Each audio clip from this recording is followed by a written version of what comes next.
So, Pinocchio Unstrung, music by Andrew Scott Bell. The bell has struck again, and an excellent score it is. While I didn't have as visceral a reaction to this as Death of Snow White and his Winnie the Pooh Blood and Honey scores, it's very good work. Cue the psychedelic review. Immediately struck by those pillars which mask, subvert, and create unease. Pangs of wolfish glee stirred generally in a cauldron of discontent. The notes are favourable towards a dark presence. Consistently edgy, yet the fluctuations spark additional interest. Whispering fairest assumption in a place where hopes and dreams take root, near a puppet master's campfire.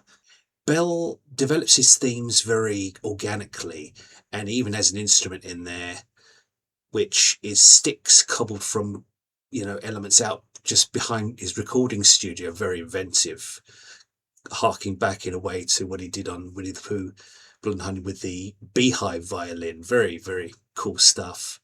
And I really enjoyed Pinocchio Unstrung in a track like Once Upon a Time There Was a Piece of Wood. This excellent reverb and space, which is consistent throughout the whole score. And the theme, which is established in the opening track, Pinocchio Unstrung, reminded me very much of Nick of Time by Arthur B. Rubinstein. And funnily enough, I was thinking of actually trading this into my local music store, but I'm not going to do that now because I listened to this again and I thought, this is some good music there. And Bell definitely taps into something that is, I would say, very creative here. I definitely enjoyed my time with Pinocchio Unstrung, both times I've listened to it. And if I may just cite a couple of things, in his message to me, Bell mentioned that the first part of the Pinocchio theme has the quarter note line in higher registration, like the movements of a puppeteer operating a marionette, with a bouncing accompaniment rising from underneath as the bouncing puppet at the end of the strings. And yeah, very, very cool. There's some unique time signatures as well that he plays with here. Overall, I think Bell, in using what is to hand and doing a lot of this himself, creates a very kind of DIY aesthetic. And I am going to quote an actor here, Christopher Plummer, when he spoke about working with director Michael Mann. He said that he doesn't put a stamp on the film. Here's Michael Mann's stamp.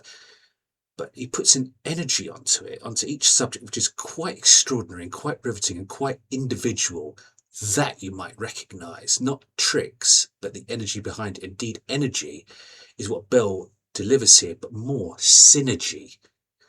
How it all comes together, not only the drive behind it, but how those elements all come together and create what is a terrific piece of work. Pinocchio Unstrung. I give this score by Andrew Scott Bell 4 out of 5 stars. Very good work. There's tons to check out here. It sounds clean, didn't have any dead spots. Really love the counterpoint, what he's doing with the time signatures. It really works terrifically well, and it's well worth checking out on Spotify. I am Richard Jack Smith. Thank you so much for watching. If you have any review suggestions or films or books you'd like me to review, please let me know in the comments below, and I'll see you next time.